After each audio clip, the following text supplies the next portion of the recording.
आज तुझा सगळा संभ्रम दूर करतो बघ. फक्त प्रामाणिकपणे लक्ष देऊ नये.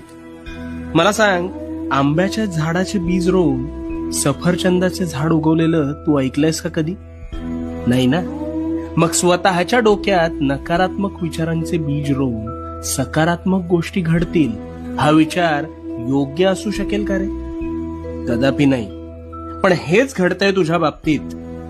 तू एखाद्या गोष्टीचा आरंभ संकल्प करून मोठ्या दिमाखात करतोस, पण काहीच दिवसात अपेक्षित यश मिळत नाही, म्हणून नकारात्मक विचारांचं तोरण आधीच मनात बांधायला सुरू करतोस. आणि मग गोष्टी मनासारख्या होत नाहीत, म्हणून कायम रडत बसतोस.